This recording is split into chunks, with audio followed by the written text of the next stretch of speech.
नहीं तो ये तो फेडरल गवर्नमेंट साइन करती है आईएमएफ के साथ। जी। इनका क्या कहना है, इनका ये कहना है क्या कि हम्म। दो वो प्रोविंशियल इनकार कर गवर्नमेंट जो देंगे। हैं।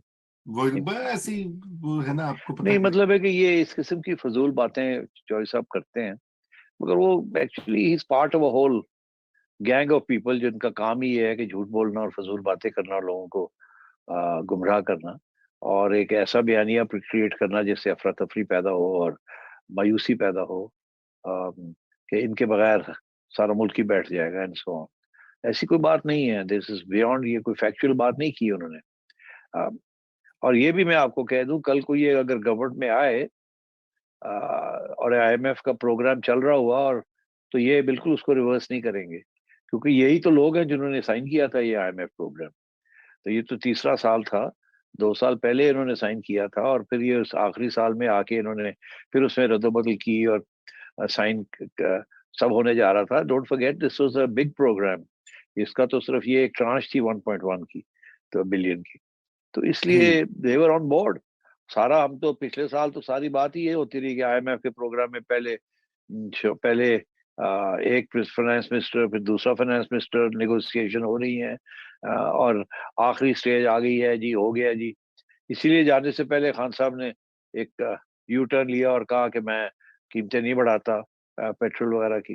हालांकि वो अग्री कर चुके थे, ऑलरेडी अग्री कर चुके थे, और उनको नजर आ गया था कि वो छुट्टी हो रही है उनकी।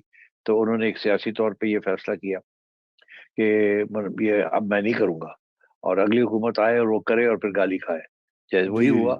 तो मतलब है कि और जब ये आएंगे तो एकदम फिर साइन कर देंगे, अगर आए तो। बिल्कुल। बिल्कुल। सेठी साहब, एक उसमें एंगल है कि जो आईएमएफ की एक तो मेरे ख्याल से टैक्सेस के हवाले से सूबों की असेंट तो चाहिए होती है कि वो रेज करके मरकज को देंगे। वो तो उस लिहाज से उनका अग्रीमेंट या रजामंदी एक लेवल के ऊपर वो शो करनी होती है आईएमएफ को। मेरे ख्याल से शायद वो शारा फवाद चौधरी उसकी तरफ करे थे, नहीं इफ नहीं, आई एम ऐसी नॉट नहीं मिस्टेकन। बात। मेरी बात सुनिए, मैं सारे रेवेन्यूज जो हैं वो या तो आपको 60% 65% रेवेन्यूज जो हैं वो तो आपको इम्पोर्ट ड्यूटी से आते हैं फेडरल गवर्नमेंट। सिमिलरली जो टैक्सेस हैं, income taxes and so on, these are federal government. इसीलिए तो नेशनल फाइनेंस कमीशन अवार्ड बना है। तो फेडरल गवर्नमेंट अपनी जेब से प्रोमिस को पैसे देती है। तो और सारा ग्रोथ और monetary policy and current account, ये सारी चीजें are controlled by the federal government. Provincial government तो पैसे लेती हैं फेडरल गवर्नमेंट से अपने आप को चलाने के लिए। हम्म। छोटे मोटे टैक्सेस होते हैं जिनका कोई तल्लक नहीं होता। अलबत्ता एक चीज का होता है तल्लक, वो ये होता है कि जो प्रोविंशियल सरप्लसेस होते हैं, जो पैसे बच जाते हैं या पैसे मिलते हैं इनको, या खुद थोड़े बहुत कलेक्ट कर लेते हैं टैक्सेस, साल के बाद जो पैसे बच जाते हैं इनका, वो कानून के मुताबिक वो वापस करने होते हैं। तो हम्म। अगर वो वापस ना करें तो फिर वो जो कमिटमेंट आईएमएफ से की होती है कि जी इतने पैसे वापस आ जाएंगे, ये वापस रेवेन्यू में जाएंगे, तो वो अफेक्ट हो सकती है। मगर आज तक तो ऐसे नहीं हुआ। पहले भी आपने देखा कि जब मोहतरमा की बेनजीर भुट्टो साहिबा की गवर्नमेंट थी इस्लामाबाद में, और नवाज शरीफ साहब की गवर्नमेंट थी पंजाब में इन दी अर्ली 90s। तो उस वक्त भी मोहतरमा को तो इस्लामाबाद लाहौर एयरपोर्ट पे नवाज शरीफ साहब नहीं जाते थे रिसीव करने, और उनको या गवर्नर हाउस जाना पड़ता था या स्टेट गेस्ट हाउस जाके बैठना पड़ता था। तो ऐसे भी यहाँ मौके आए हैं कि वो चीफ सेक्रेटरी आईजी लगाते थे फेडरल गवर्नमेंट, और नवाज शरीफ साहब कहते थे मैं नहीं मानता। मगर ये कभी नहीं हुआ कि आईएमएफ का प्रोग्राम उसकी वजह से कुछ डिरेल हो गया हो या ना हुआ हो। And so therefore I don't think that's going to be a problem. Right. Right. जी, सोलंकी साहब, आप कुछ कहना चाह रहे थे, पहले मैं जी, देखा था। जी, जी, जी, अगर आपको। जी। ये अगर इसी की बात है तो ये धमकी फवाद चौधरी शहबाज शरीफ हुकूमत को दे रहे हैं या किसी और को दे रहे हैं? क्योंकि जो अगर आईएमएफ का प्रोग्राम अगर मुअत्तल होता है और मुल्क की मईशत बैठती है तो सिर्फ शहबाज शरीफ का नुकसान है। नहीं, एक्चुअली यू आर राइट सुरंगी साहब, ये शहबाज शरीफ साहब को नहीं कह रहे। उनका तो झगड़ा ही किसी और के साथ है। जी, असल वो तो बात ये है। इंटरेस्टेड ही नहीं है शहबाज शरीफ साहब की हुकूमत के। उनको ये भी पता है कि अगर ये शहबाज शरीफ साहब की हुकूमत जाएगी तो कोई और कहेगा तो ये जाएगी, अदरवाइज तो ये बैठे हैं।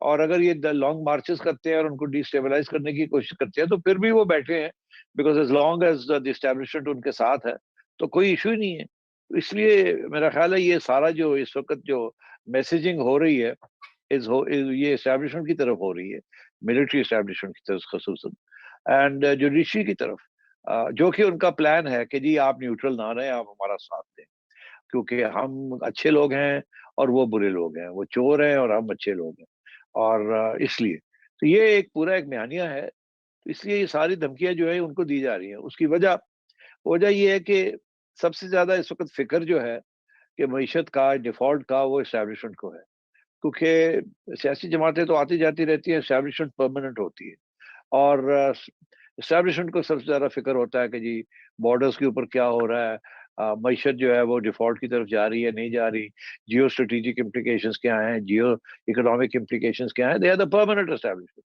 तो उनका तो हमेशा इंटरेस्ट रहता है, और इमरान खान के दौर में तो खुसूसन एस्टेब्लिशमेंट ही फाइनेंस मिनिस्टर्स चूज करती रही है, तो खान साहब भूल गए हैं। तो अब बात यह है कि उन्होंने तो यही फैसला किया था कि हमने ये आईएमएफ प्रोग्राम साइन करना है। उन्होंने ये पीडीएम वालों को कहा कि अगर आपने आईएमएफ प्रोग्राम साइन करते हैं तो 100 बिस्मिल्लाह, आप आए, आप रहें हुकूमत में और आप चलाएं और साइन करें। मगर याद रखिएगा, जब आप साइन करेंगे तो आपका सियासी सरमाया जो है वो इफेक्ट होगा, बिकॉज अवाम नहीं पसंद करेगी हार्ड मेजर्स। और अगर आप समझते हैं कि नहीं, हम ये जिम्मेदारी नहीं लेना चाहते बिकॉज हमारा बहुत सियासी कैपिटल जो है वो वेस्ट हो जाएगा, ये, तो फिर उन्होंने कहा जी कोई प्रॉब्लम नहीं, हमने अपने केयर टेकर्स तैयार किए हुए। आपको याद है हफीज शेख वगैरह सारे आके इंटरव्यूज दे गए थे, और लोग भी इंटरव्यूज दे गए थे, तो वो तैयार थे वो। और अगर वो केयर टेकर्स आते तो उन्होंने केयर टेकर्स के जरिए साइन कर देना था, और उसमें सिर्फ एक ही प्रोविजन होनी थी कि जी स्टैब्लिशमेंट गारंटी दे कि जब अगली हुकूमत आएगी वो आईएमएफ प्रोग्राम फॉलो करेगी।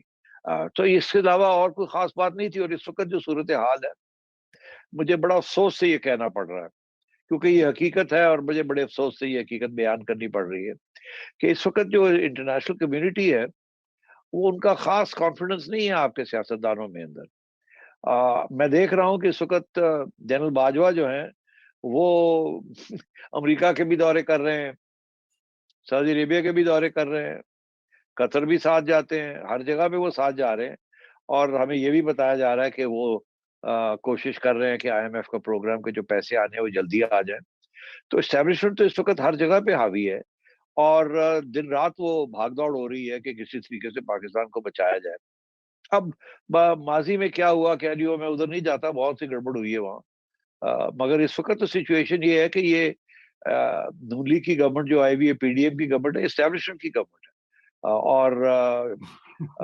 और एस्टेब्लिशमेंट बड़ी परेशान है कि जी ये गवर्नमेंट जो है सरवाइव करे और आईएमएफ प्रोग्राम पूरा करे। अब उनको क्या फर्क पड़ता है, उन्होंने तो इलेक्शन लड़नी नहीं है।